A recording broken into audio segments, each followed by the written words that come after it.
വ്യത്യസ്തമായ രീതിയിൽ മത്തങ്ങയും ചേനയും വെച്ചൊരു പേരെല്ലാം ഉണ്ടാക്കാം. അതിന് വേണ്ടിയിട്ട് മത്തങ്ങ ഒരു 1/2 കിലോ, ചേന ഒരു 1/2 കിലോ ഞാൻ കുക്കറിലാണ് വേവിക്കുന്നത്. ഒരു നേരത്തെ വെള്ളം ഒഴിച്ചിട്ട് നമുക്കൊരു 2 വിസിൽ കുക്കർ വയ്ക്കാം. വ്യത്യസ്തമായ രീതിയിൽ മത്തങ്ങയും ചേനയും വെച്ചൊരു പേരെല്ലാം ഉണ്ടാക്കാം. അതിന് വേണ്ടിയിട്ട് മത്തങ്ങ ഒരു 1/2 കിലോ, ചേന ഒരു 1/2 കിലോ ഞാൻ കുക്കറിലാണ് വേവിക്കുന്നത്. ഒരു നേരത്തെ വെള്ളം ഒഴിച്ചിട്ട് നമുക്കൊരു 2 വിസിൽ കുക്കർ വയ്ക്കാം.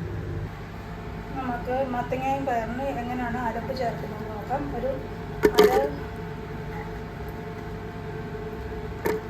ഒരു തേങ്ങ എടുത്തു, പിന്നെ 2-3 കറിവേപ്പില ഇട്ടിട്ടുണ്ട്. പിന്നെ നമുക്ക് 2-3 ഉള്ളി അരിഞ്ഞതെടുക്കാം.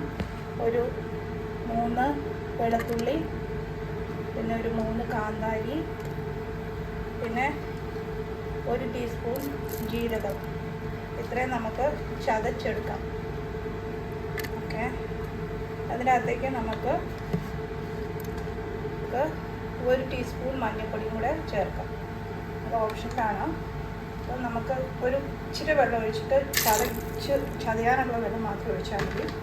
തേങ്ങ ഫ്രഷ് ആണെങ്കിൽ അരക്കപ്പെടുക. ഇത് ഞാൻ അരമുറി തേങ്ങയാണ് തിരിക്കുന്നത്. അപ്പം നമുക്കിതൊന്ന് ചതച്ചെടുക്കാം. ചേനയും മത്തങ്ങയും നല്ലപോലെ വെന്ത് വന്നിട്ടുണ്ട്. നമ്മൾ ഇത് നന്നായിട്ടൊന്ന് ഉടച്ചെടുത്തിട്ടുണ്ട്. ആവശ്യത്തിന് ഉപ്പുണ്ട്. നമുക്കതിലേക്ക് നമ്മൾ അരച്ച് വെച്ചിരിക്കുന്ന അരപ്പൂടെ ചേർത്ത് കൊടുക്കാം. ജസ്റ്റ് ഒന്ന് ചൂടാക്കി കൊടുക്കാം.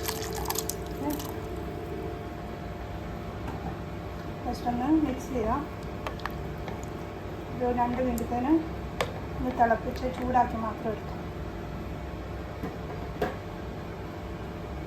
ചെറിയൊരു തീയിലാണ്, മൈൽഡ് ഒരു തീയിലാണ് വെച്ചിരുന്നത്. ജസ്റ്റ് ഒന്ന് ചൂടായി നോക്കണം, പച്ചച്ചവും മാറാൻ വേണ്ടിയിട്ട്. കറി ഇവിടെ റെഡി ആയിട്ടുണ്ട്. ഓക്കെ, ഞാനിത് സെർവിങ് ഡിഷിലേക്ക് മാറ്റുന്നുണ്ട്. നമ്മുടെ ചോറിൻ്റെ കൂടെ കഴിക്കാൻ രുചികരമായ ഒരു ഡിഷാണ്. ചപ്പാത്തിയുടെ കൂടെ വേണം കഴിക്കാം. അപ്പം ആദ്യമായിട്ടാണ് എൻ്റെ ചാനൽ കാണുന്നത്, കമൻറ്റ് ചെയ്യാനും ലൈക്ക് ചെയ്യാനും സബ്സ്ക്രൈബ് ചെയ്യാനും മറക്കില്ലല്ലോ. ഇത് നിങ്ങളെല്ലാവരും ട്രൈ ചെയ്ത് നോക്കണം. ഓക്കെ, നല്ല ഒരു ഡിഷാണ്. ഞാനൊരു സെർവിങ് ഡിഷിലേക്ക് മാറ്റിയിട്ടുണ്ട്. ഓക്കെ, ഇത് നന്നായിട്ടൊന്നുകൂടെ ഉടച്ചെടുക്കുകയാണെങ്കിൽ നല്ല ഒരു കൊഴുപ്പ് പരുവത്തിൽ കിട്ടും.